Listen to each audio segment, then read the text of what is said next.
Good evening, everybody. Welcome to an extra special episode of the Fat Minute. I'm your host, Don John, joined by my amazing host, BVJ. Rent? And we're joined by our buddies, the spectacular Trevor.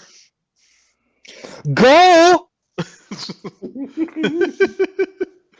And the awesome Mike. Pizza time. Oh man, I fucking wish. I've been craving pizza like all day, even though I had one like 2 days ago. I have a problem. Please help. You're late. I ain't paying for those. I ain't paying for those pizzas. They're You're like, fired. well, bitch, you ain't getting any fucking pizza. Oh, Maybe that if he was wasn't fiddling with that fucking broom closet for 3 minutes. yeah. Yeah, I'd be like, I'm about to get fired anyways. Like, fuck you. I mean, shit. I'd make Emily Deschanel pay for those pizzas after that shitty New Yorker accent. If I flip these pizzas, Mr. Aziz will flip out. I'm about to probably liquefied by now. Even though in the movie he's flipping around swinging with it. the, Nothing, the game paid more attention than the movie.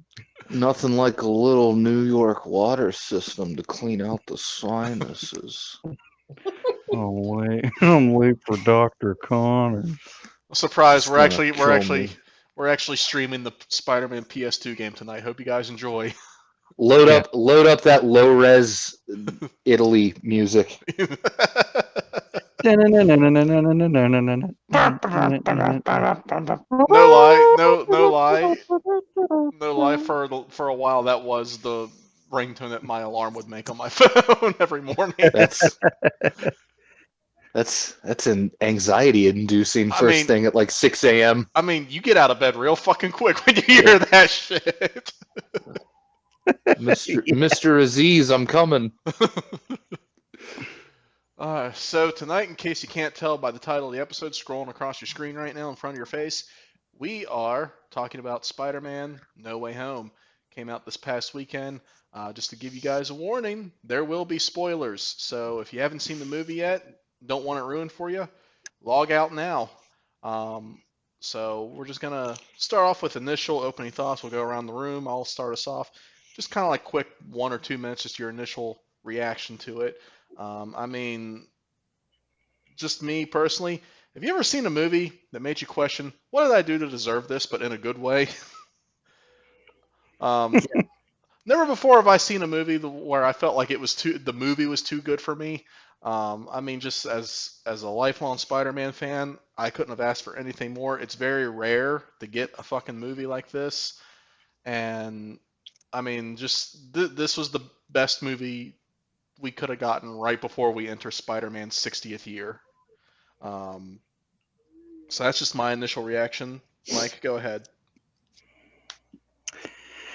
Um, well, anyone who knows me, I was not the biggest fan of Homecoming and uh Far From Home. Sorry, too many home names.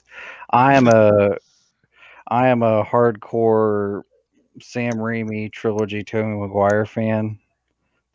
I think it's just that's the one I grew up with. That's to me that's how Spider-Man flows. And also like I was big on the animated series and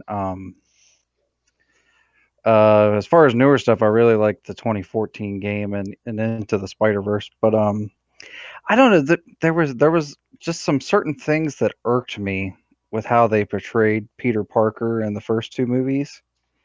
But uh, literally every single problem or nitpick I had with the first two, they fixed all of them in this. And it's very rare for like a third movie to like very much top the first two Mm-hmm. of like a franchise. And yeah, I thought it was great. So I feel like people who had high expectations were rewarded. I had not, I wouldn't say I had low, but I had lower than most people. So I feel like I was kind of even surprised even more. But yeah, it was great. Yeah, it's definitely the best Tom Holland Spider-Man movie. It's definitely in contention for the best Spider-Man movie. Um, yeah, but you could even argue it's in contention for one of the best MCU movies if you want to get technical. I agree. But yeah, no, it was really really good.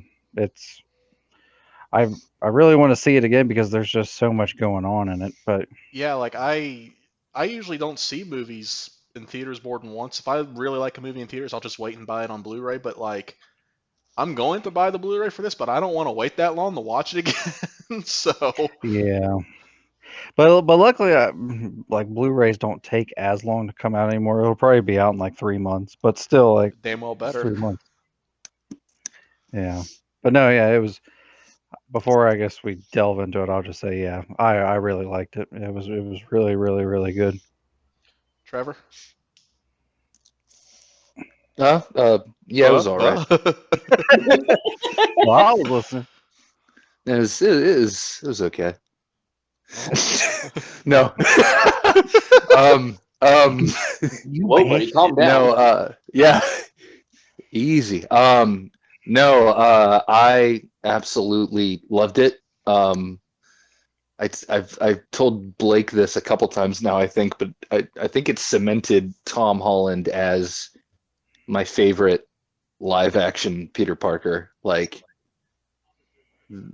before we get into like spoilers and stuff, the things he goes through hmm and the way he portrays that character in this movie is amazing. Even if you take away all of the crazy universe hopping shenanigans, he like steps it up to hmm an entirely different level than the last two movies. hmm Like, I'm kind of in the same boat as Mike. Like, there were elements of Homecoming and Far From Home that I liked.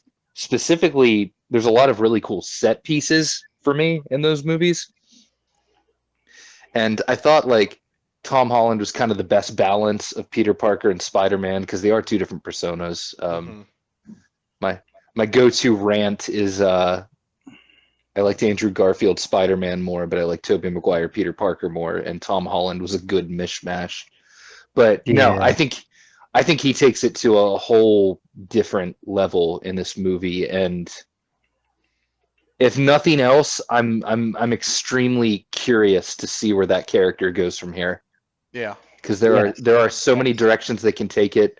I am the last 3 minutes of this movie made me so curious to see where things could potentially go from here. Um, but yeah, I was a big fan. I thought his relationship with MJ was a lot more authentic here than it's been in the previous two movies. hmm It felt yeah, much more natural.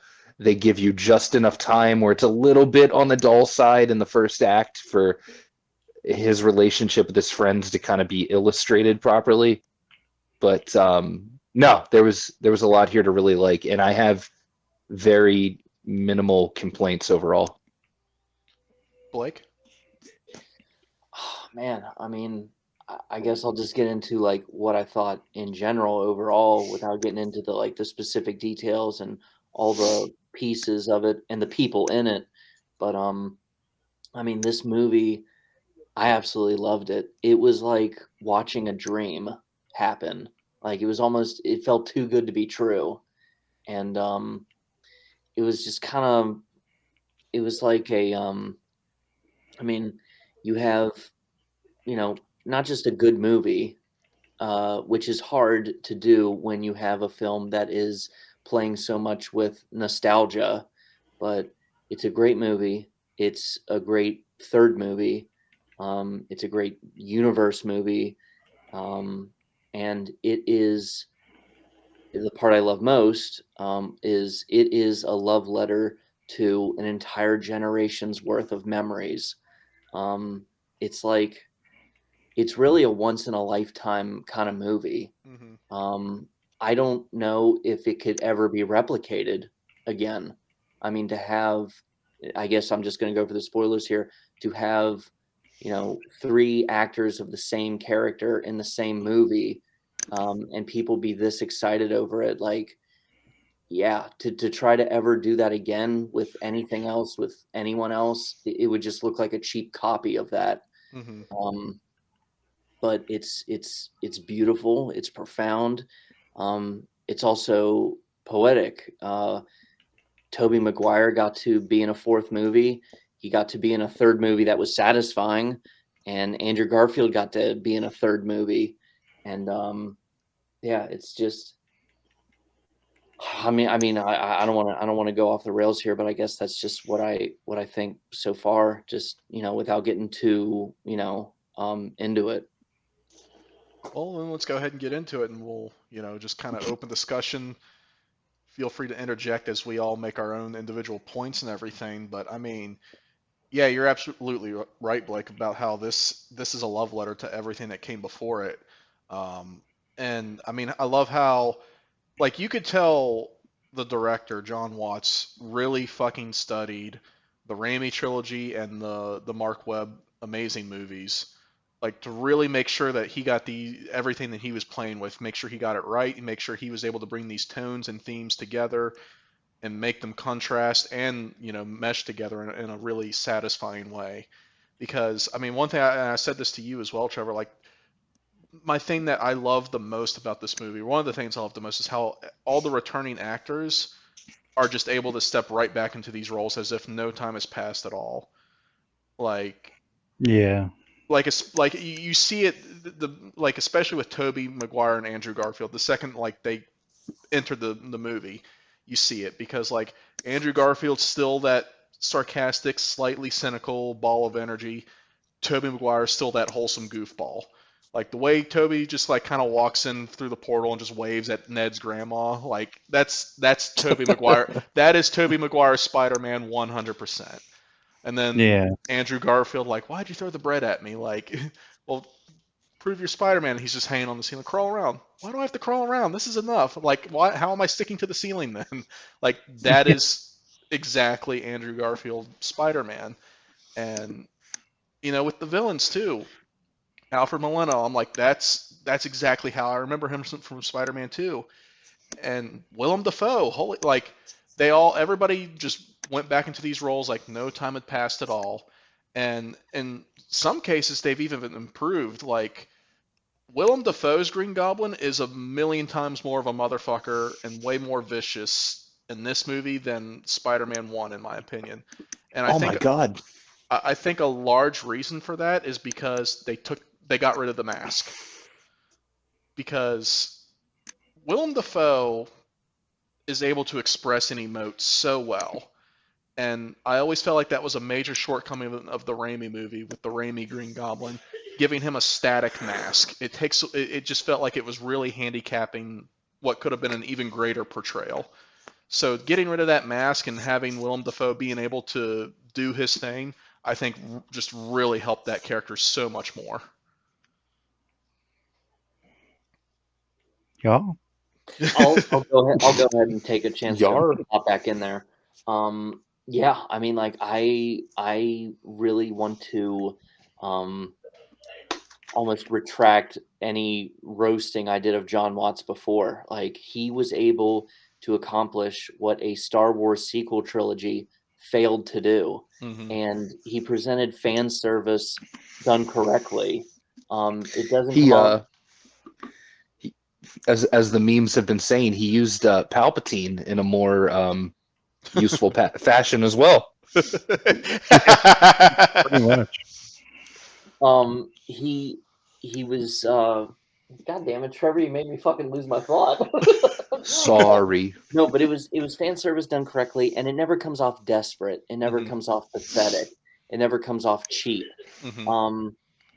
After this, John Watts deserves to look at J.J. Abrams and say, "Shine my shoes, fuck face." I thought you were gonna say something worse than that.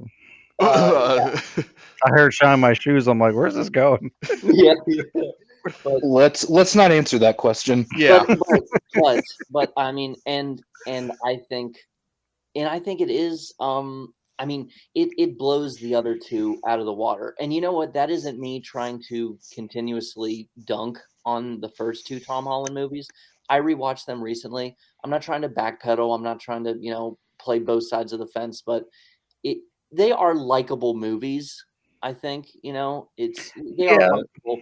it's just I just don't get anything more than that. It's kind of like the visual equivalent of when you say about a song, it's in one ear and out the other, and that's especially how I feel with Far From Home. Like I like Jake Gyllenhaal as Mysterio, and the ending of Far From Home was very consequential.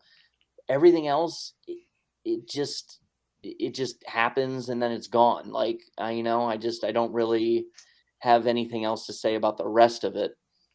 But and yeah, I would dare say it's one of the best MCU movies. And I would say, like, if someone were to be like, what are the three best Spider-Man movies, not ranking them amongst each other, but if you just had to pick three, I would say me personally, it's Spider-Man 2, the Spider-Verse, and then this. But yeah, so I'll go ahead and let somebody else, take the floor. Well, to expand on what you said about how the fan service never comes off desperate. I mean, I definitely agree with that because it doesn't really feel like it's like using the fan service or the nostalgia as a crutch. It's just like it makes it fit the story they want to tell with this movie. And another way it makes it work is everybody gets their due diligence. Everybody gets plenty of screen time and plenty of room to breathe. Like they didn't bring Tom Holland and Tobey Maguire. They didn't bring Andrew Garfield and Tobey Maguire in at like the last minute during the last battle. Like, who are you? Like, no, they bring them in like it's maybe halfway through the movie, maybe just before the halfway point, and they get plenty to say and plenty to do. And like I love how they have moments like Toby and Andrew have moments with each other and don't include Tom. Like everybody gets like something to work with. Yeah. The only person who's kind of like, well, two of them. The only two who are like a cameo, I would say, is like Matt Murdock and Eddie Brock. Yeah. But I mean, at least Matt Murdock had something to do. Like Right. he was Peter's lawyer. Right. We got all we needed. I mean, with all due respect to the character, we got all we needed out of him for now. Just getting confirmation that he does indeed exist in this canon. Right. Yeah. What a week for that. What a week for the Right. Netflix shows. Right. Yeah. Marvel knew what they were doing. They knew it. Yeah. Yeah. I remember Donnie saying Didn't they confirm the Kingpin too? Yes. Yeah. Yes, in the newest episode of Hawkeye, that Vincent D'Onofrio is still the Kingpin. Mm-hmm. Yeah. He didn't waste any time talking about that on Twitter. Yeah, he didn't. Same day he's posting himself in the show. When I was a boy. Hey, he's just excited is all. But yeah. I remember Donnie saying to me, say what you will about Marvel, but at least, they're organized and they know how to, what was the word you used, Donnie? At least they know how to coordinate. Yeah. And I was like, hey, listen, I love DC characters. I love Batman and Superman. Even though I would say Spider-Man is in my top 5 superheroes.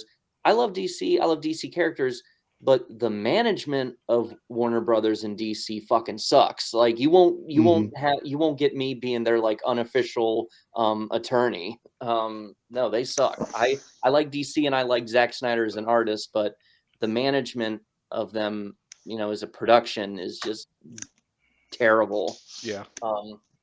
Yeah.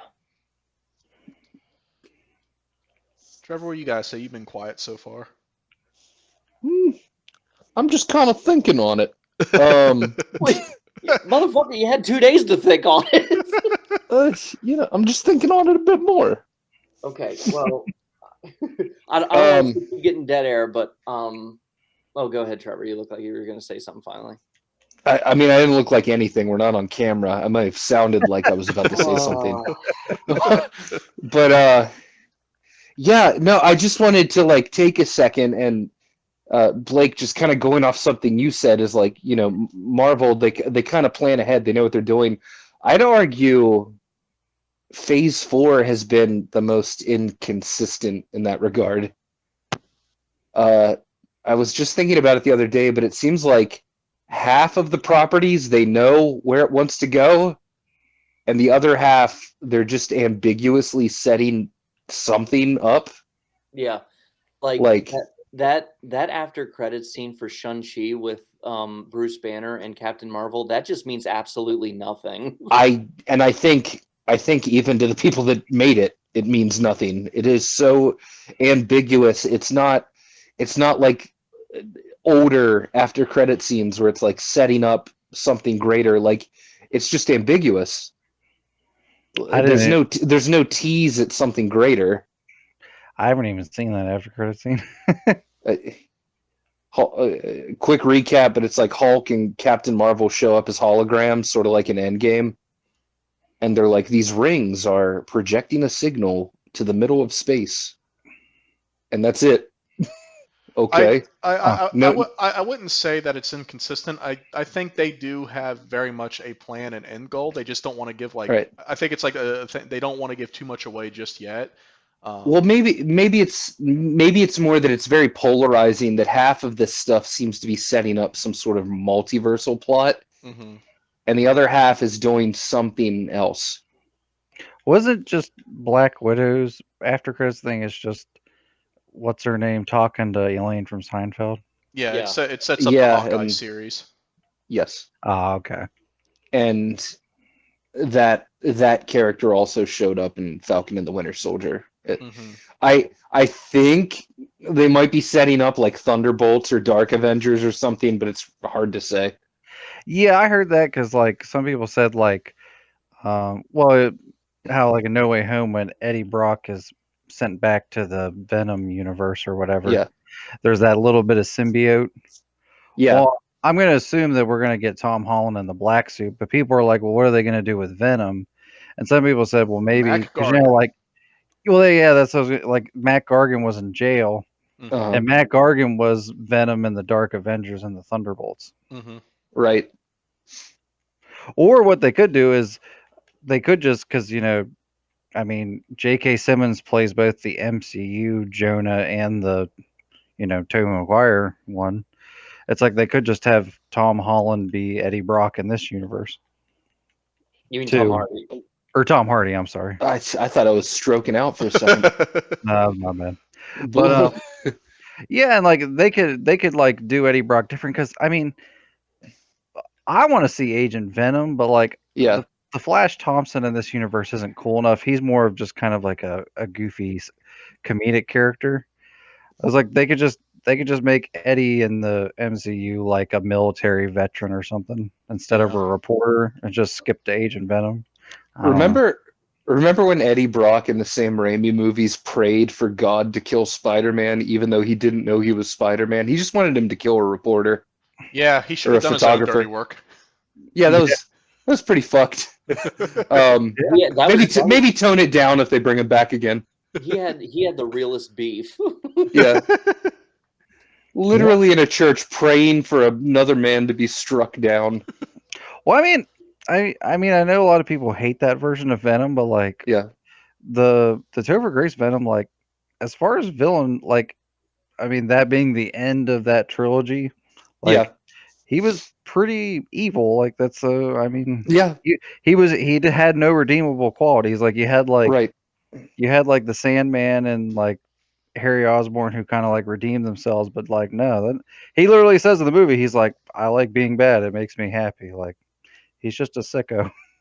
Well, speaking to the villains, to segue back, can I talk a little bit about one thing I really am not into? Back on with No Way Home. Right. Yeah. So there were a lot of aspects of the villains I did like, and I think it's a fair time to talk about them because a lot of the first act is devoted to them. But there's just some wild inconsistencies that like I stumbled over. And Donnie, you and I talked about this a little bit, but like with the villains, the movie at times seems to not understand its own logic because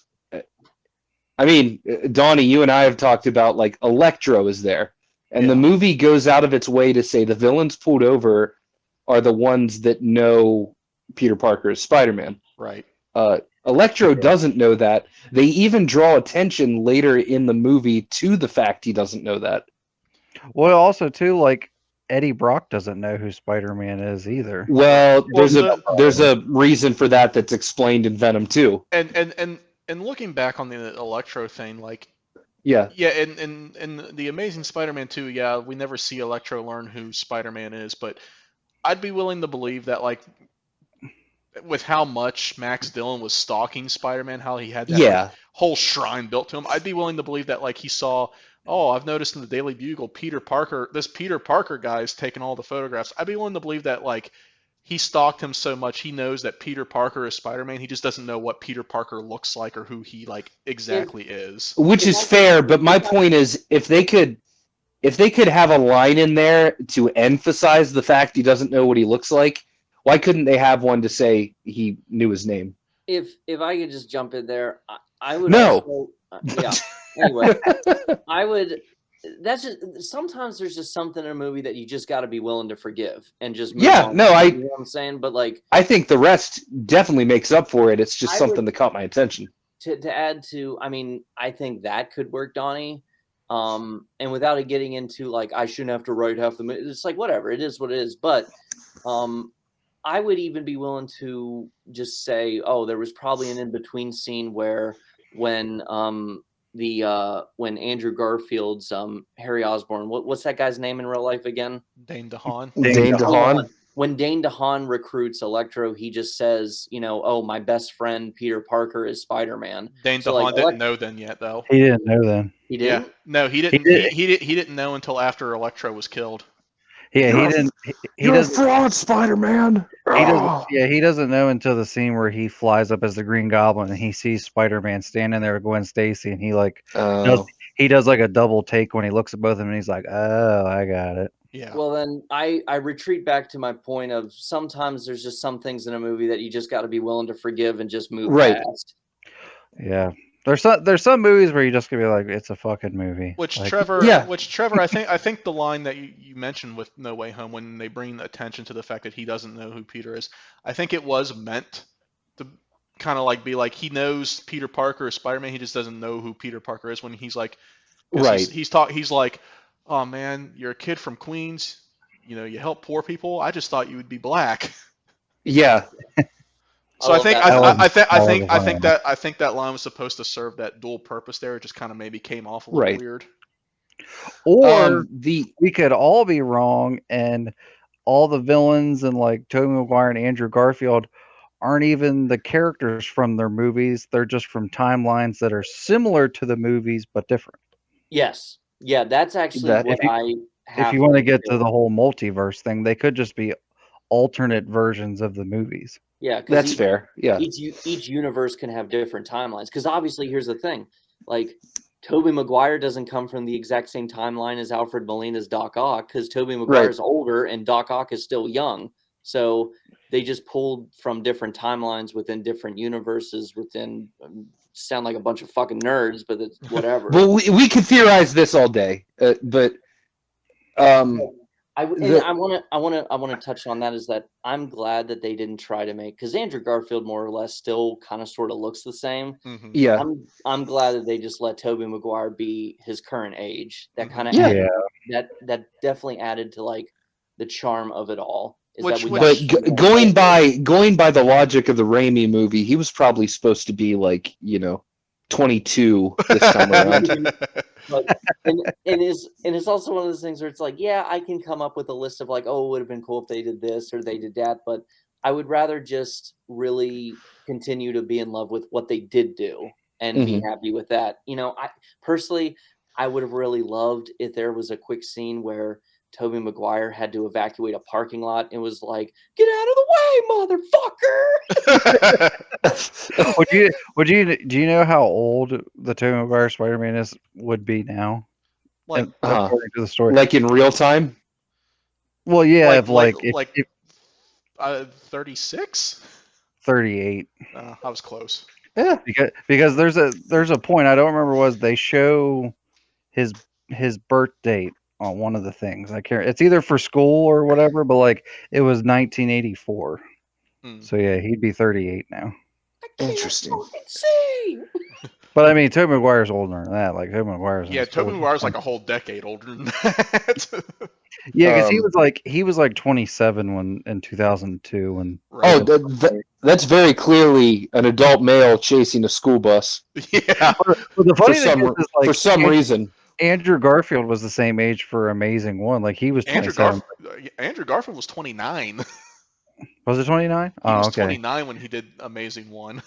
Yeah, Nice. but he just looks Yeah, way younger. yeah. Well, ironically, He's a ironically, baby I think face. ironically, I think now Tobey Maguire does look young for his age in real life. Yeah, now he Yeah, does. Yeah. it's come full circle.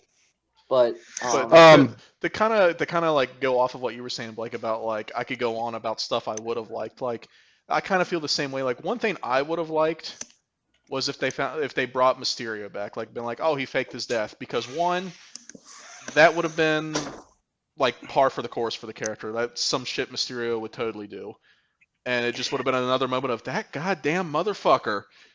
And two, it just would have fit in a numerical sense, because then we would have had 3 Maguire villains, 2 Garfield villains, and then 1 Holland villain. Well, the yeah, thing is too, and it they were feels one so villain weird.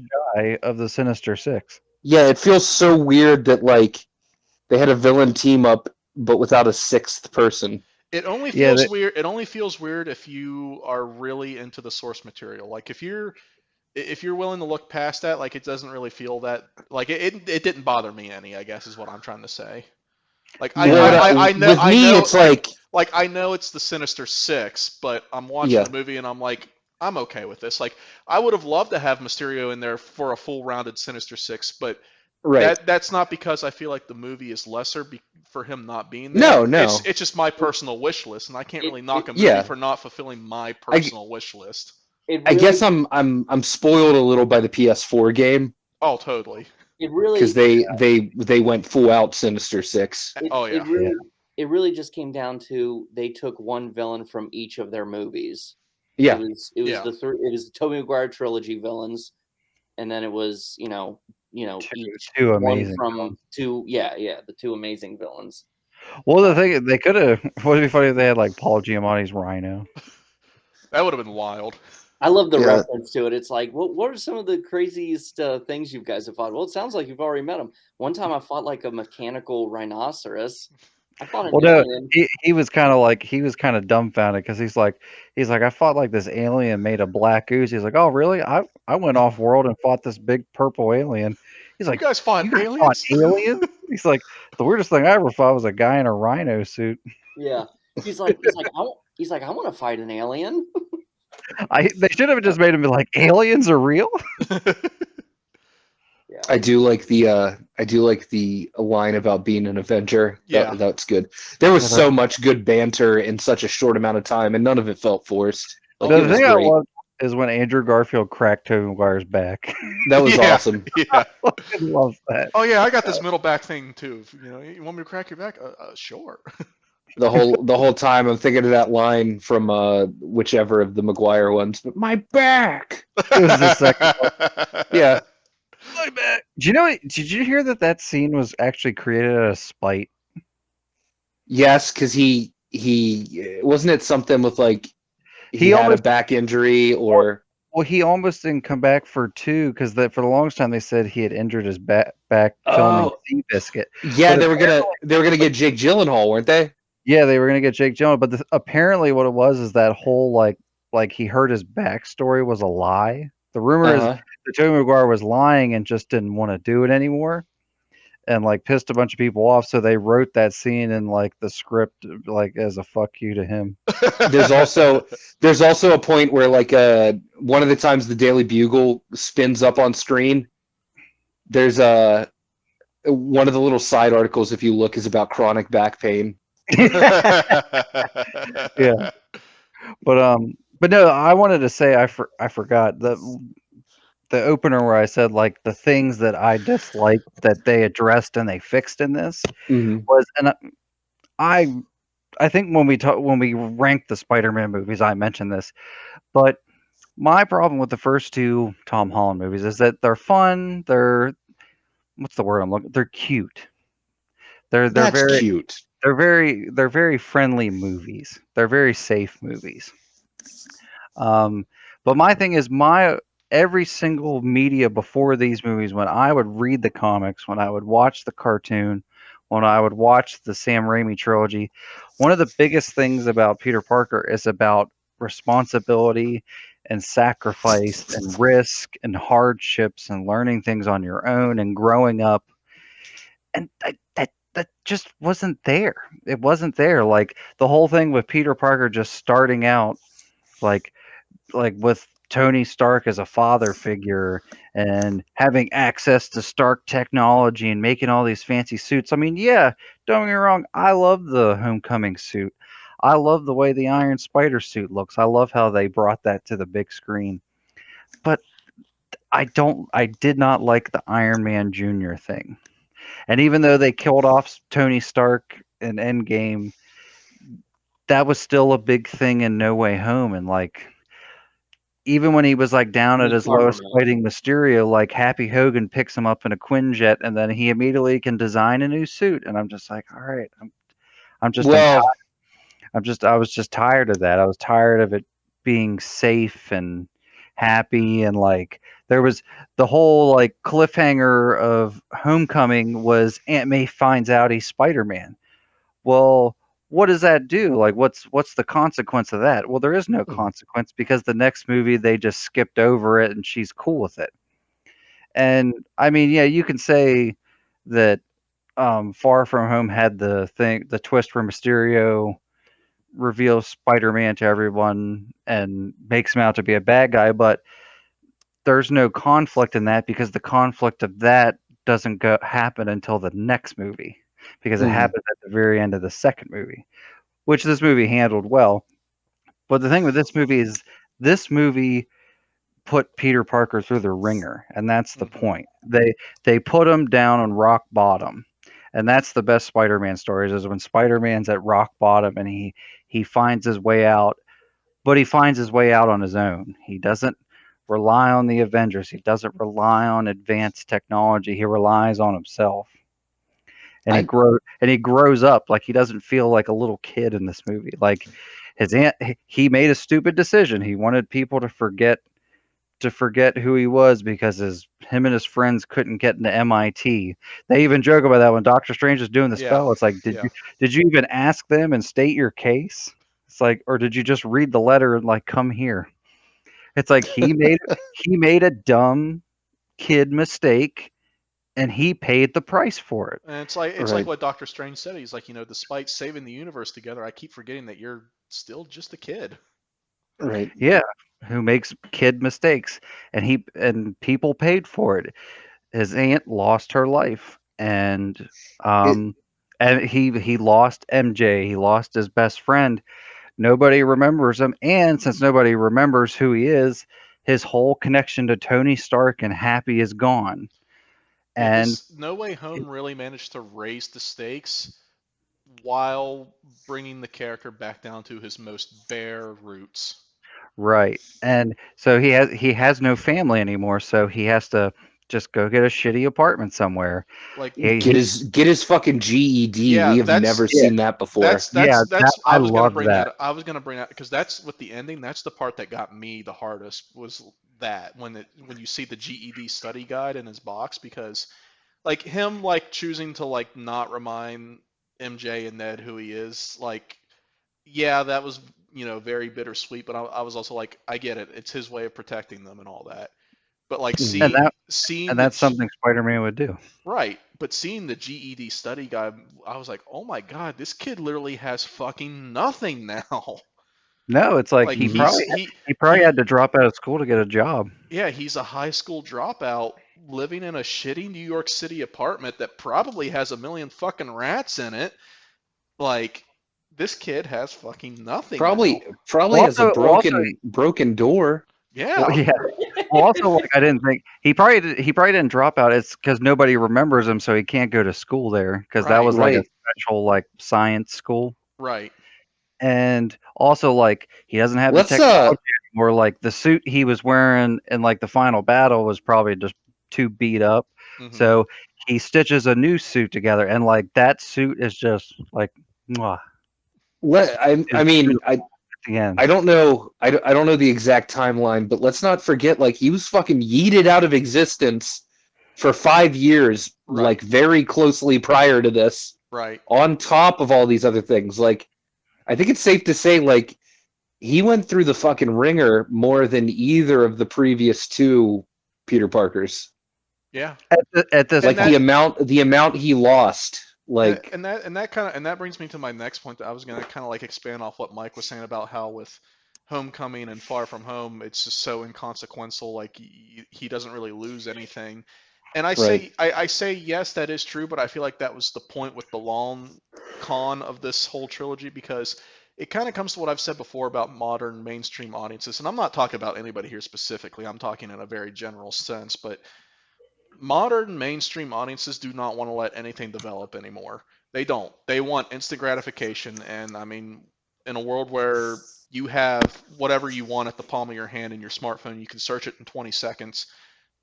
You know, it's resulted in these audiences that don't want to let anything develop. Like if you take any of the, you know, biggest, most popular, most loved TV shows or movies from the last like 30 years, imagine them trying to premiere today. They wouldn't have fucking lasted. They wouldn't have, most of them wouldn't have made it. I would bet money on that. So I Yeah. think that I think you know I think they I'm not going to sit here and say they had this whole movie mapped out from the very beginning, but I think it's safe to say they probably had some sort of plan, some sort of roadmap, some sort of general rough draft idea. And I think because of that, they put Peter at like this already like safe top of the hill position where he's not losing anything. He's a superhero having fun and doing all this fun stuff with no consequences, just so they can make him have the biggest and hardest fucking fall when it I all finally think came crashing down. I think it's a win-win actually, is that if they if they were trying to do a long con all along and have it end on a note that makes you go, "Oh, so that's where you were trying to do this whole time." I Hmm. think good for them. Or or even if it was that they just were able to tie it all together in the third movie but have it feel organic and natural, that's even more impressive that they were able to pull that off. Right. Yeah. So, And yeah. then one more thing I forgot to say. One of the last thing I had a problem with the first two movies that they don't like come out and say it, but they make you feel it, like they show it. Is that the Uncle Ben thing?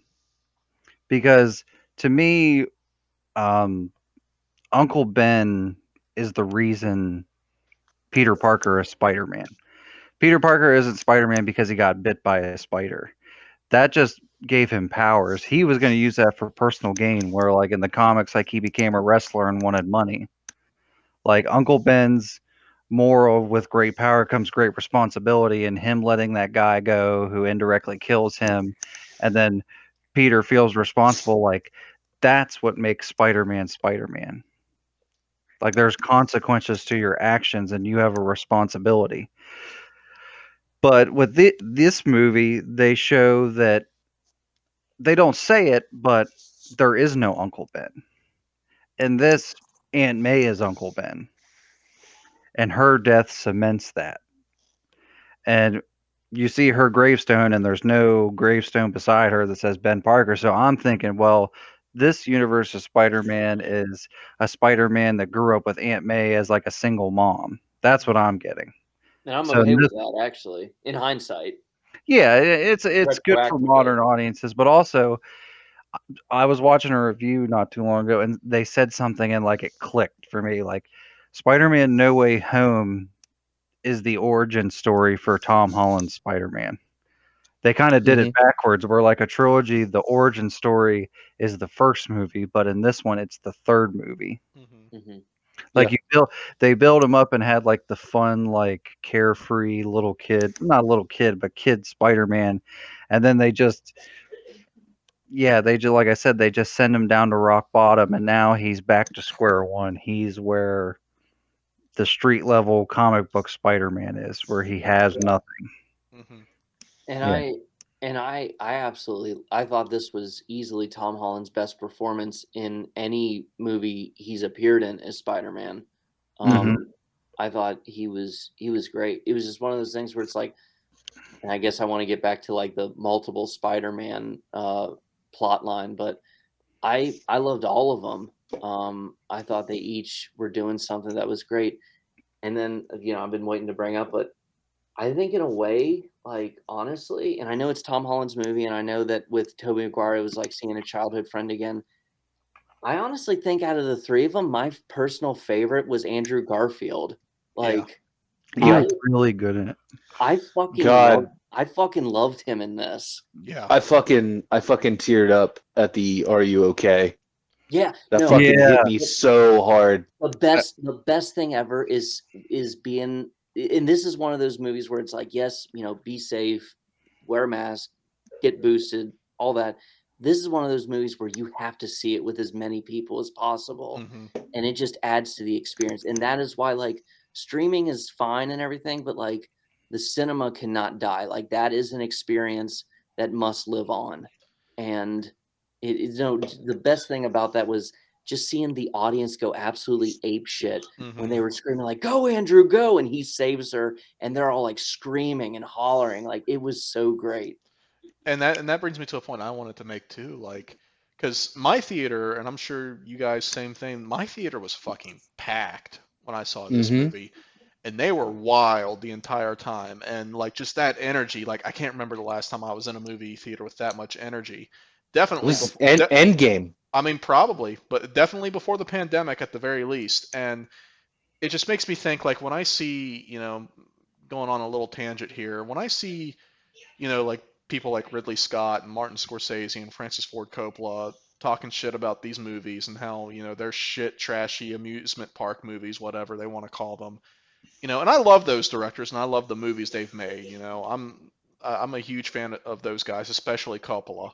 But when they say shit like that, I gotta roll my eyes because one, it wasn't that long ago when their predecessors were saying the movies they were making were shit, and two, I left that theater that night like with all those people, and I guarantee you, every person in that theater and all the other theaters that saw it that night had a great fucking time. They had a great fucking evening. They felt like their money was well spent. They went home fucking pumped. I know I did. And when I Nobody think felt that way after the last I duel. fucking and when I I and when I see that kind of shit and experience that kind of shit, I'm like, that is what movies are for. That is what the I theater is for. And because of that, when I hear like these aren't real movies, they're just like cheap amusement, I'm like, whatever, man. Like, let people like what they like. This audience had a great fucking time, and ultimately, to me, that's all that fucking matters. I was sitting in the theater during the credits, and something that never happened to me in a theater before happened. The person sitting next to me just struck up a conversation with me, Yeah, and that was fucking awesome. Yeah, That has never happened to me in a movie theater before, and we yeah, just sat there and talked about what we thought of it. yeah. and that's awesome. Yeah, I almost wish that they could like sell a Blu-ray copy that's just the audience reactions while you're watching it, because it's just a um, great experience. Oh, I've watched When so I went to many. the I've theater, I've I watched didn't so have many. What's that? What'd you say, Mike? I said when I went to the theater, I didn't have any good reactions. Oh, Really?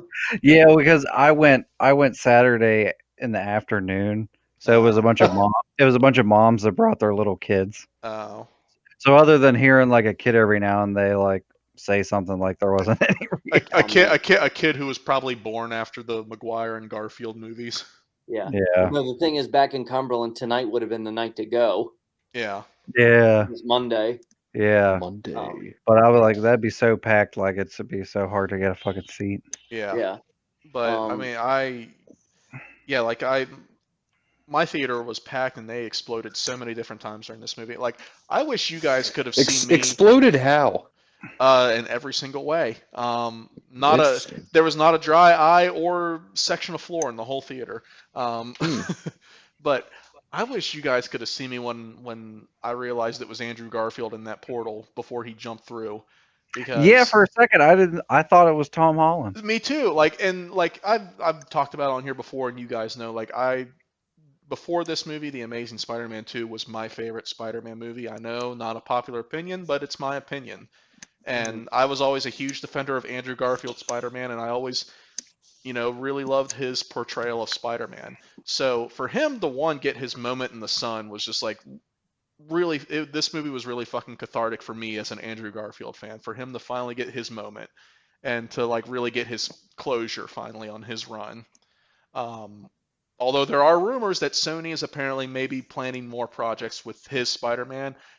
Again, just a rumor, but it'd be cool. I'd be for it. But I get the what? If they just said fuck it and like did like a buddy movie with him and Tobey Maguire. I mean, I'd watch it. Fuck yeah. Yeah. I sort of get the feeling that eventually we're gonna find out it's gonna be what the old plan used to be, and that like Venom, Morbius, all this shit is occurring in the Andrew Garfield universe. I mean, that'd be cool too. I'd fucking pay money to see that. Because I'm like I don't feel like they would give him another of his own sequels, because that would just be confusing for mainstream audiences. Right. But to have like these original characters with original movies and have him show up to interact with them, I could see more likely. Right. Like, fuck, I mean, what if they did some weird version of the Sinister Six now? Right. Yeah.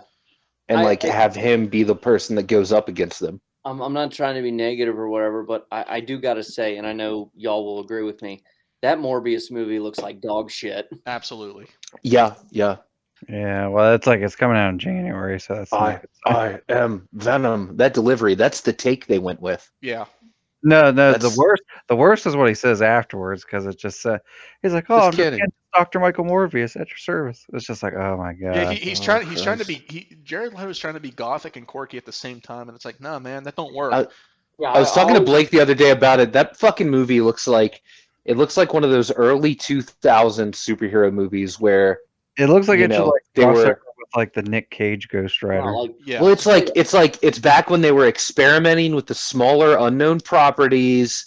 They were afraid to make it a superhero movie. It's all at night for some reason. Oh my god, it's the Halle Berry Catwoman movie. Oh my god, he's gonna go Duncan at some point. Yeah. I was like, I had no, but it's like they're afraid to show them looking like the character until like the last 10 minutes of the movie. Yeah. No, it's gonna be one of those. I had to go on IMDb because I'm like, there is no way that this movie wasn't either made by whoever made Daybreakers or made Legion and Priest. Like, it had to be made by one of those guys, and it isn't. But I'm like, this looks like a Lionsgate Screen Gems joint from the mid 2000s. In my opinion. You know what headline is gonna just top the internet from all the snarky reviewers when it is bad, right? What? Morbius. No. Come on, you guys can figure this out. He's a vampire. Morbius. Sucks. There it is. What? Wow. Morbius sucks. Oh, that was a thinker. That was a high IQ joke, apparently. It's big brain time. Anyway. I gotta put some more folds in here to figure this one out. Yeah, I always wanted to see what if Tommy Wiseau was Dracula. Blah. But like I was saying, I wish you guys could have seen me when I saw Andrew Garfield. Like when I realized it was Andrew Garfield, because at first when that portal opened, I like Mike said, I thought it was Tom Holland at first, and my first thought for like a solid second was like, oh cool, Ned can do magic now. That'll be neat later on. Donnie got out his old 1800s theater binoculars. No, for real. No, it was literally that. Like I did a double take, and I was just like, wait a minute. Tom Holland. Good heavens! I was like, wait a minute. Tom Holland's not that tall and skinny. Oh no! Oh no! And like when he jumped through, and I oh my god, they stretched him out. Oh my god, they did the thing that they did to Kermit in Muppet Treasure Island. I just imagine him audibly saying that to the person in the theater next to him. But when when he started Not running bad for an towards amphibian. when he started running towards the portal, like that like what 5 seconds felt like a fucking eternity for me, because I'm like, I can't believe he's actually fucking here. I can't And believe they did it, because the thing yeah. is, like, props to Marvel for committing to the bit of keeping their involvement like a secret as much as they could, because they didn't really need to. They could have put them in the trailer and people still would have been just as fucking pumped to go see this movie, and it still would have did just as well. But God, it's so funny that fucking footage from so far back was real. yeah, and like Yeah, there was I a thought lot of that And there was there was people on photos. YouTube made like reverse engineering deep fake videos of it. yeah, but and That's like so amazing to me. and we laughed at a lot of those, like I remember all of us laughing at the fan theory that Daredevil was going to appear in this movie. Uh-huh. And well, There he is. yep. I mean, it's amazing. It was all real. It was all legit. And when Tom Holland popped through that portal, man, I fucking screamed like I was in it. When Mhm. Andrew did. Yeah. And then When Andrew It was I love it was interesting, but also I enjoyed that he got his moment first. yeah.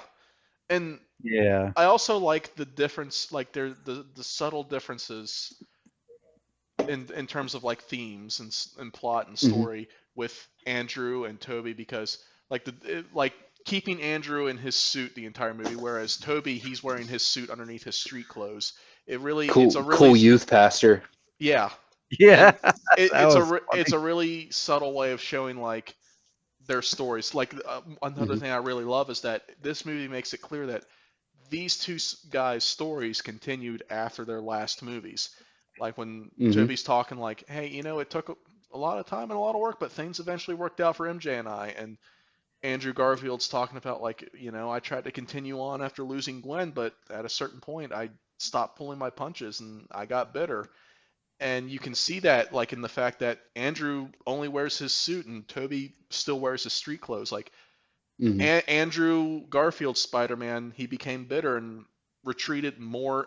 Retreated more into his alter ego, and now he spends more time as Spider-Man than he does as Peter Parker. Whereas Tobey Maguire, he got through his personal demons and found that perfect balance and is doing There's his thing. another line where Andrew says, like, there's no time for that stuff for guys like us. Right. So like he really Uh, going off of like these lines where their stories went on, I fucking love the exchange between Toby and Doc Ock. Yeah. Yeah. You're Yeah, all Where grown like up. and I he's love like that. he says how are you, and he's like, I'm just trying to do better. Yeah. Like I love Yeah, that and line. I love that Doc Ock turned good. Yeah. Hmm. Yeah, I also like. I mean, it's just like a little thing. I love what they did with like how Tom Holland's suit changed throughout the movie. Like he has the Iron Spider suit, and then Doc Ock like rips like the big chunk off the chest, Mm-hmm. Uh-huh. and then he like like tricks him, like he uses the nanomites from that to like take over the arms, which I was wondering why in some of the pictures like his Doc Ock Arms arms were were red. like red and gold. Shit, he just trying And to look then cute. yeah. And so like that was like kind of his way to like contain him before like he builds the new chip or whatever. Mm-hmm. Hmm. But then I like because I was like, well, what the hell is with that black and gold suit with the Doctor Strange gauntlet? It's literally just his suit from Far From Home. It's just he had to remove the cloth part of it because it like the person threw the paint on it. Mm-hmm. I thought it was But just supposed to be inside out. it might be that. I thought he Yeah. just like took the cloth part off. I think It, in it might just be inside out. That's I a good think in point. Homecoming you see it like that at one point. Like he's working on it or something. Yeah, because like the gold parts are like the wiring and shit. Like you see Yeah, like yeah, the yeah. wires sticking out, and then like the gold gauntlet thing is just like that enchanted web shooter that Mhm. Strange gives him to capture the villains. But then he's wearing like Aunt May washes the suit, so he's wearing the no or the Far From Home suit. And then when Doc Ock turns good, like a little bit of the nanomites go onto that suit and just make like the gold symbol and like little details on it. So it's kind Mm-hmm. of like Yeah. it's kind of like the suits combined, And Yeah. then and then then you get and then you get the suit at the very end of the movie, which is fucking glorious. And the fucking quintessential cinematic Spider-Man suit, in my Mhm. opinion. Now, yeah, up it's until so good. now, it was Amazing Spider-Man 2, but that one fucking takes the cake. Yeah, that one was. It's like the perfect. To me, it's kind of like the perfect blend of like the Homecoming suit with kind of like Mm. Tobey Maguire and Andrew Garfield. It's so cool though that like his first real classic suit in universe is inspired by the other two Spider-Men. Yeah. Yeah, Like you can see elements of their suits in it. Like it has the metallic kind of finish of Andrew's suit, but the spider logo, the eyes, they're a little more similar to Toby's suit. It's just cool that it like came together like that. yeah. It's not like the little spider anymore, like from the Uh-uh. normal Tom Holland suits. It kind of looks like the Tobey Maguire one. And it doesn't have the Iron Man-y one on the back either, No, like the really blocky one. I mean, yeah. I thought Can we talk about I'm some of the always- fucking fight scenes in this movie? Like especially the Green Ooh. Goblin fight scenes? the Gilder. Yeah. The the fucking scene, blade. the fight scene in the apartment complex where the fucking Willem Dafoe is kicking Tom Holland's ass like it's WrestleMania.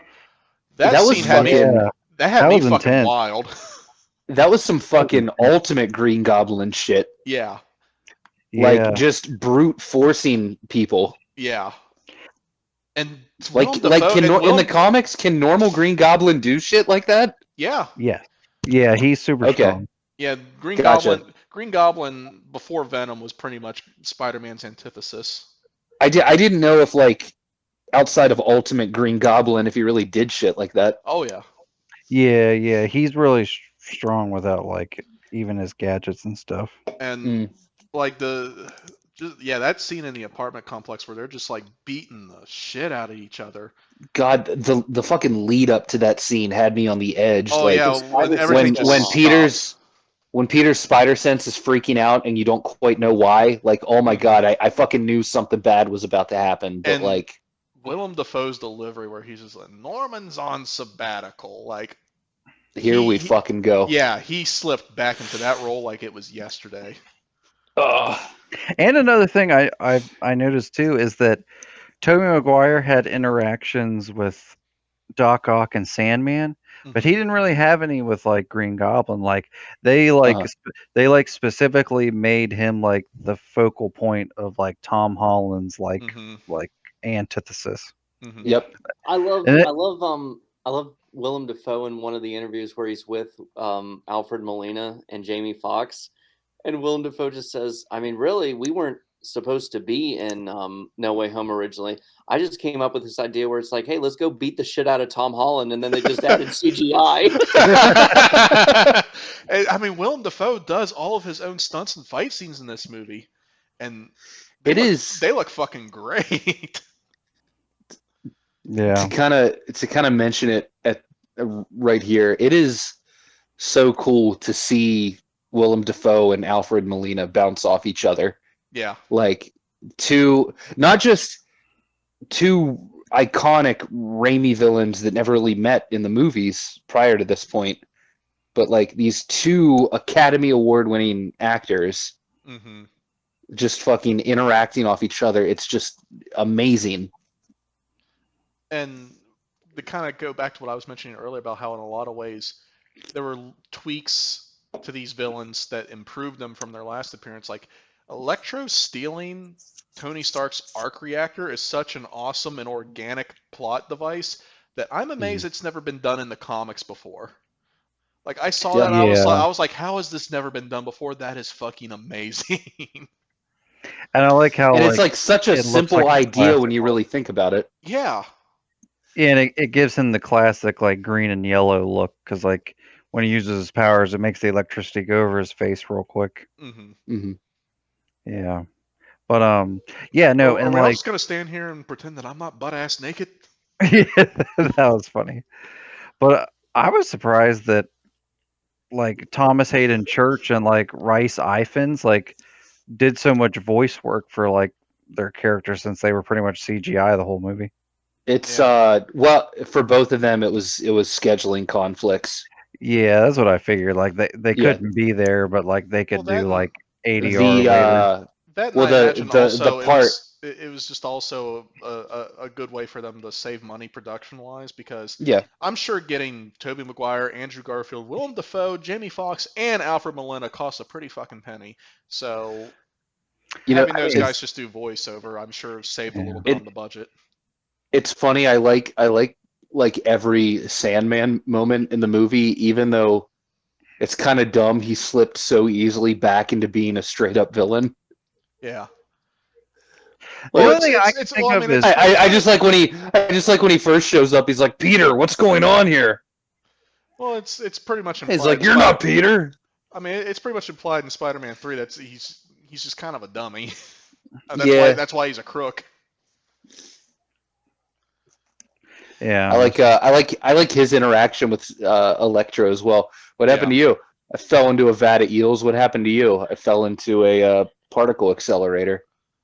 Yeah. You gotta watch where you Gotta fall. watch where you fall. Flint, we're trying to help you. I don't care.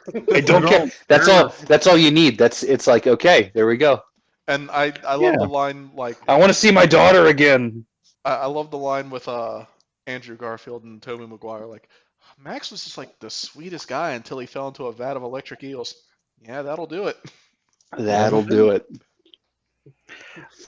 Also, like, can we talk about like when, like, speaking of Tom Holland, can we talk about when like Tom Holland is just like beating the fuck out of Green Goblin and Oh is my like God. about to kill him? Ooh, Yeah, Yeah. I wanted Like that gives you the feels. yeah. I wanted the butler to step in. Blade. I love your I loved your other dimensional father like I loved other dimensional you. I love Wait, your where's Aunt Harry? May. He's not here.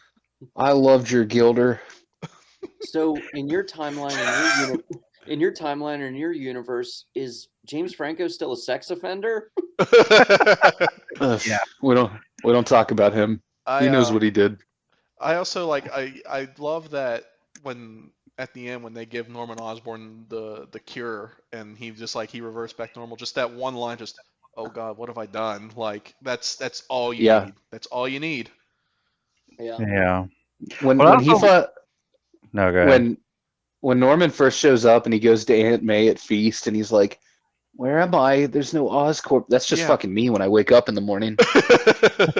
Where am I? My company's gone. Somebody else and is living in my house. My That was son. another thing.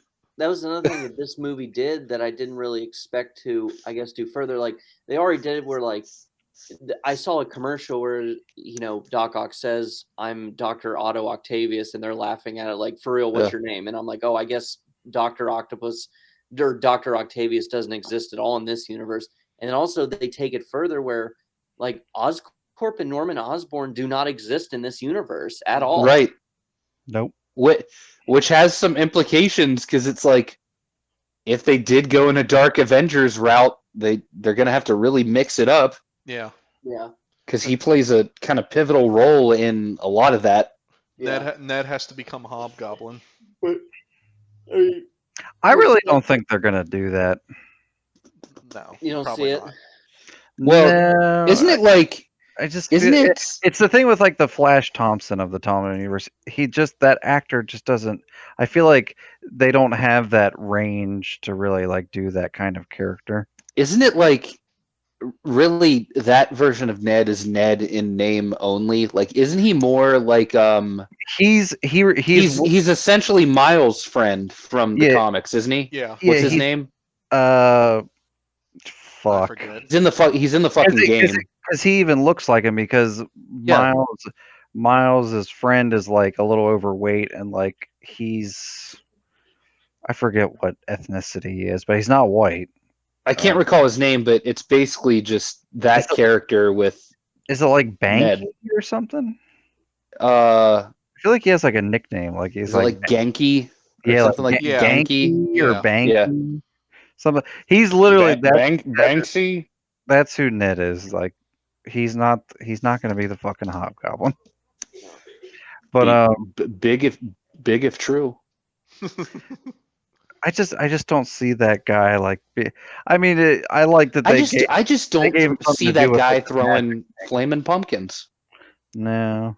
I But love. like speaking of pumpkin bombs, like I love that like how you guys said like how Willem Dafoe they just didn't have him wear the mask. Like it was like the joke in the Weird Al song where he's wearing that dumb Power Ranger outfit, but he's scarier without it on. Yeah, Yeah. Yeah. yeah, But like I love that they like he's still wearing like the bodysuit, like so he's green, but right. like he's got the torn up purple hoodie and he has the bag. Mm-hmm. He has a bag on and like he like modified his suit, like he like put the arm blade on and like just Mm-hmm. has some pockets and shit. That Like he looks a lot like the comic book Green Goblin. Right. that goofy fucking face he makes when he throws that pumpkin bomb at Aunt May. Yeah. His Oh, face no. is just perfect. Like he just looks Yeah. like a fucking I goblin. mean, speaking of that scene, like Tom Holland, like really tore me apart. Like God, he that was, scene is bittersweet because it's like you fucking think she's gonna be okay. Right. And they It's- they fucking swerve you hard with that scene. it's Yeah. sad. It's sad. And then enough he gets fucking shot. Yeah. it's sad And Happy enough- gets arrested. It's sad Yeah. enough. It's That's sad enough due.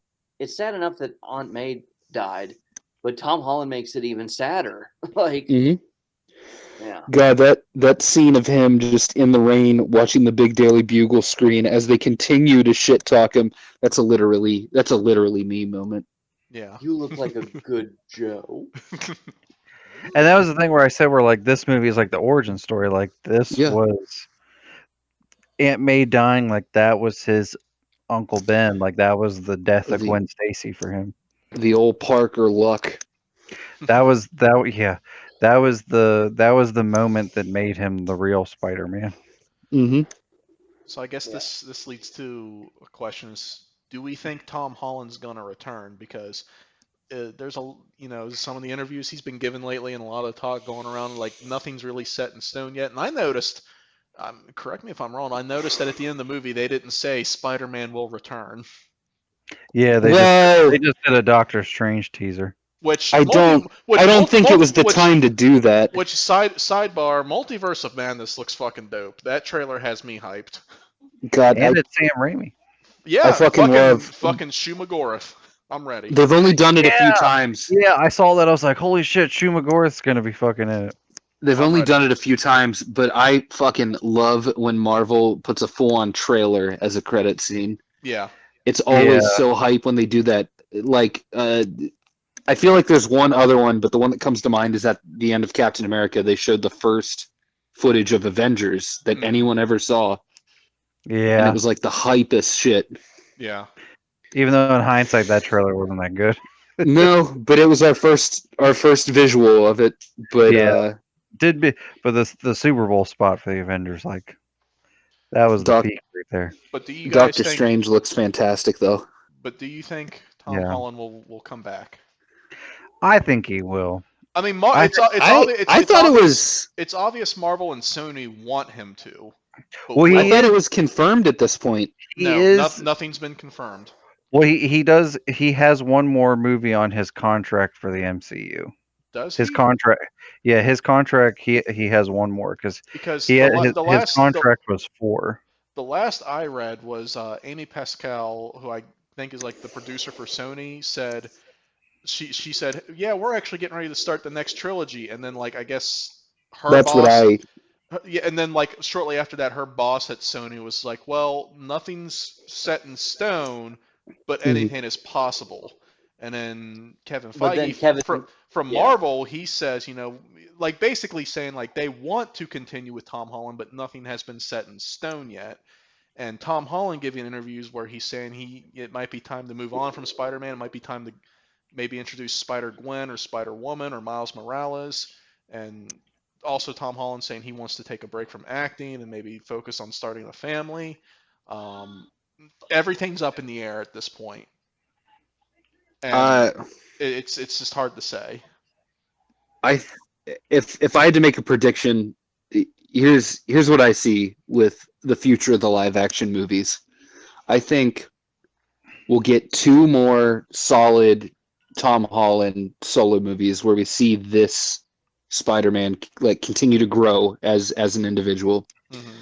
And then I think we'll get a passing the torch movie maybe with a live action Miles. Right. Yeah, I could see that. Totally unrelated to the animated one. Right. But like I could see like, you know, maybe we get Spider-Man 4, Spider-Man 5, and like in the after credits or like somewhere in there we get like a glimpse of Miles. Right. And then we'll get a sixth movie where it's the passing of the torch. Right. I that's kind of what I'm thinking. Like I said, it's obvious that Marvel and Sony want to continue with Spider-Man, and even Tom Mhm. Holland says he doesn't necessarily want to leave the role. He just thinks it might be time to. Um, so I think, and I think we'll see at least one more Tom Holland movie. Mhm. But I don't think we're going to see him do anything else because I mean after this he's got Uncharted and then he's not really signed on for anything else. So I think he is going to get that break he wants. And I think it's going to be like it's been like it was 2 years between Homecoming and Far From Home, and then 2 years between Far From Home and this movie. I think we're going to Mhm. have a longer wait than that between this and the next Tom Holland movie, if there is another Tom Holland movie. Yeah. I feel like, I mean, and I guess I don't want to sound immature, like I'm missing the entire point of the end of this movie, but I feel like they got to give us closure on him getting to remind MJ who he is. Like, I hope they don't leave us hanging there, you know? Like Or on the one they hand, might set up another love interest too. on the one Mhm. hand, I agree with you, but on the other hand, I'm kind of like, if this were to be like Tom Holland's last movie ever, I feel like that is a satisfactory end where he like I'd be okay with like what happened to Tom Holland's Spider-Man after that. He lived his life. Well, that's all I need, I guess. Yeah. I mean, it's a better ending than what Andrew Garfield got. Absolutely. Yeah. Yeah. But it's also similar in a way because Andrew Garfield's last movie and Tom Holland's currently last movie both end with the sense of they lost something, and in Tom Holland's case, he's lost everything, but they still continue on out of love and for their home and their sense of responsibility. Yeah, but I will say that I think at the very least, he's gonna do one more. I think so. I And don't if know. he I don't know about two more, but I think one more at least. and and if he does, and if he says like I'm doing one more and that's it, then it'll most likely be kind of like what they did in the games, where it'll be like a passing of the torch, and it goes to like Miles. Right. And some people said like since they've introduced like Matt Murdock in this movie and like Hawkeye confirmed the Kingpin. Like some people said, now that Spider-Man is like ground level and is like street level again, maybe he'll fight the Kingpin in the next movie. I'm predicting that his like celebrity superhero guest star in the next movie will be Daredevil. If they have one. Yeah. Yeah, it's I'd like if totally they be do down one, for yeah. that. Yeah, and I would love to see Spider-Man with the Kingpin because like growing up with the animated series, like he was always fighting the Kingpin. Mm-hmm. Yeah. He was fighting the Kingpin and that weird manta ray guy that was sometimes in a hover chair. Alistair Smythe. Yep. Who was in the Amazing Spider-Man 2 for And then there was that also guy that was like, there was that other guy that was like Two-Face, but like all the way. Yeah, something of a one face. Two-Face, but all the way. He was made up. He was made up for the show. He was, when he actually Yeah. Oh, you don't need to tell me that. Yeah, but do you remember when he first appeared in the animated series? No. Was it in Sins Up of the the Water Father, Spout? Part 13? Was it Up the Water Spout, Chapter 13, Arc 4, Sins of the Father, Verse 15? No, it was in the two-parter where the X-Men like crossed over with Spider-Man. Oh, X marks the spot. Yeah. Chapter 15. Yeah, but yeah, I always remember that like the X-Men crossover that he fought a villain that was like made up for the cartoon.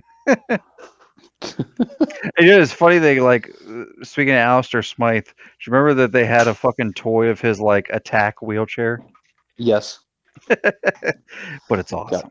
If Morbius in his movie doesn't have the little hands, the little mouth hands, yeah, the plasma suckers, yeah, because they couldn't use blood in the cartoon. Yeah, he drank plasma. Yeah, and by the way, speaking of Morbius, like, who the fuck's the villain in that movie? Yep. Who cares? I don't. The critics. That's The who. critics. That's the villain. That's like what Uwe Boll would say. Yeah. Yeah. You know what I would even love to. I mean, I'm not trying to like add on to this movie or anything because the movie was great by itself. But I kind of wish, since now we know that Jonah is in this universe and stuff, Mhm. I wish like when you saw like his GED, it would have been cool to see like an application for like the Bugle or something.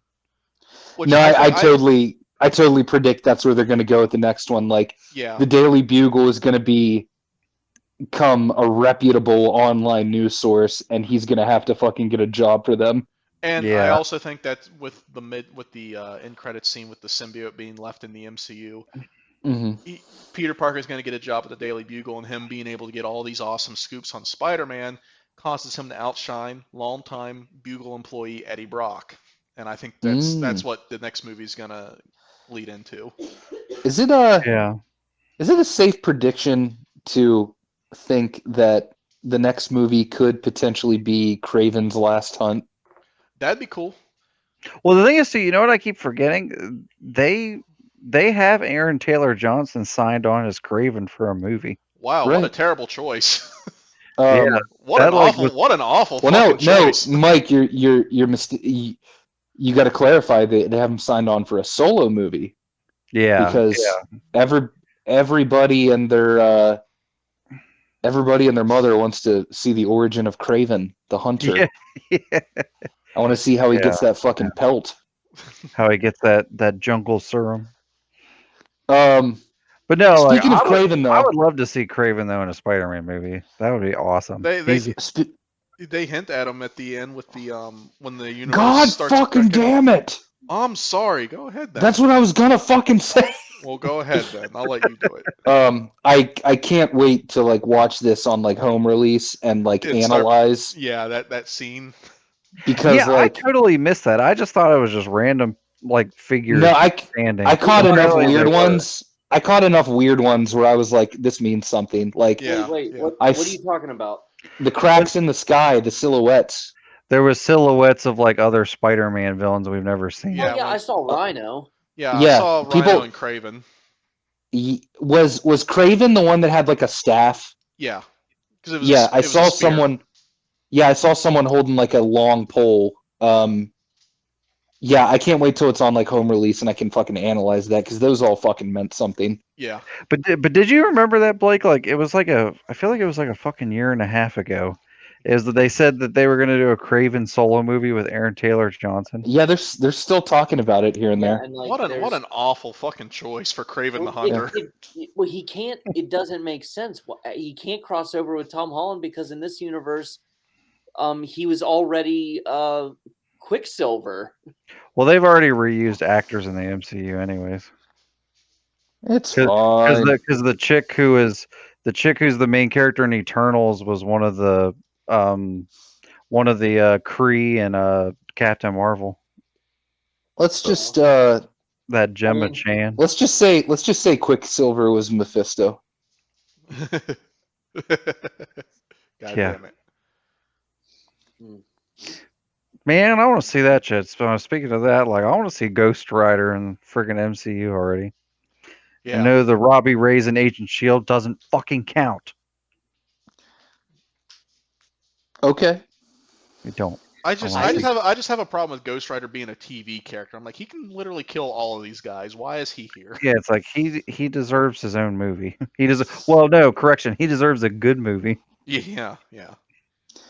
Remember when his villain got into Marvel vs. Capcom, but he didn't? Yeah, yeah. Well, that's the thing is like Blackheart's awesome, but it's like, but I want Ghost Rider too. Yeah. When I was a kid, I was like, who the fuck is this 9-foot-tall Venom? Yeah. Who's the spiky-haired Venom? I don't know, but he's awesome. Who's that big bouncing green eyeball? And now we know. Who's the one-eyed tentacle monster? Yeah, that was the thing. They got him, but no Doctor Strange. Yep. Well, I think It was weird. Like they were assists in the earlier games, but they weren't in Marvel vs. Capcom 2. So I don't know. Yeah, they're just like, oh, they look cool. Just put them in. Yep. Well, do we have any last thoughts on No Way Home? Anything anybody want to add? Very enjoyable, and I am very curious to see the direction the franchise takes from here. Absolutely. Yeah. I like I said earlier, this cements Tom Holland as my favorite just for the shit he goes through, the character and the performance he gives along the way. This heightened the stakes so fucking much in such a good way, and it redeems like every problem someone could have with the earlier movies, Right. the earlier Tom Holland movies. Like this. It's very close, like, Blake had mentioned earlier, like Spider-Verse and this are very close. I don't even think I could put them in a particular order. Yeah. I did earlier on Facebook if anyone's interested. Boo. No, I'm Boo. kidding. Boo. Boo. Don't put them in an order. They're equal. Too late. I did it. Oh, I'm sorry, not Spider-Man 2, Spider-Man 2.1. Oh, Yeah. excuse me. Got to specify. Gotta correct the sins of the past. Now on DVD. I want to see Jonah run around in the spider suit. I won't be too long-winded. I just want to say once again, I think in a lot of ways, like, this movie is a miracle. Like, the fact that they were able to make this happen, they were able to pull it off, and they were able to stick the landing. It's a once-in-a-lifetime movie event, and it doesn't feel like an event, like a gimmick. It feels just like a good film. Man. Yeah, I absolutely loved it, and I can't wait to watch it again. Man, I'm going to miss you guys when I wake up for school tomorrow. Yeah. And none of this happened. It was all a dream. I know. I wish I could say the same, but I won't remember you, so. I know. That would suck though. Like right now, it's like, wow, we really got to see just the perfect Spider-Man movie, and then we wake up tomorrow morning and it's like, hey man, fuck. did you study for biology? Yeah. Late for Dr. Connor's class. Michael's gonna be like, yo guys, I'm so excited for this new Nicolas Cage movie where he's on a motorcycle. No! Finally get to see Ghost Rider in theaters. No! Little buddy. And then Trevor's gonna be like, guys, they're finally making a Dragon Ball Z movie. Oh. Yeah. There's a flashback for you. Yeah, Vietnam flash. Guys, there's like a yellow car in the movie. That's his cloud. Boo. Yeah, it's the Nimbus. Boo. Boo. And I'm gonna be like, wow, I don't notice the difference between, the dream world and the real world because I still have to wait half a fucking lifetime for a Superman movie. Your hopes are low. That's good. That was at the point when you were still hoping for Superman Returns too. Yeah, Superman Unleashed. Yeah. Gonna have Brainiac. Superman Returns 2 is a hilariously bad title. Superman Returns 2? Superman Returns again. And then we get another 20 minutes of everyone going, you've been gone a long time. and him going, I know. And Lois Lane being an annoying bitch. You've been gone a long time again.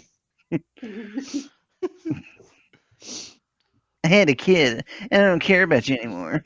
And then Kevin Spacey comes in and he goes, is it the 1920s? Is it modern day? I don't fucking know. Yeah. Lex Luthor, you're under arrest. Well, I've decided to live my life as a gay man.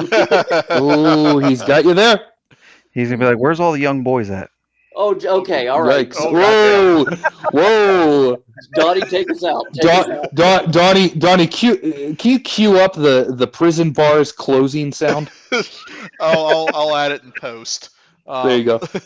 But on that note, if nobody else has anything to add, and God, I hope not after that comment, that is our episode for tonight. Thank you, everybody, for tuning in. If you tune in late, missed this episode, be sure to check us out tomorrow on Spotify, Pandora, Apple Podcasts, Google Podcasts, and YouTube. You can follow us on Instagram, Facebook, and Twitter at Fat Minute Radio. And be sure to follow my co-host BVJ and I at Puka Saucy, and I'm at Don John Laughs. So for everybody here tonight, thanks for joining us. Thanks for listening. Thank you. Fuck you. Good night.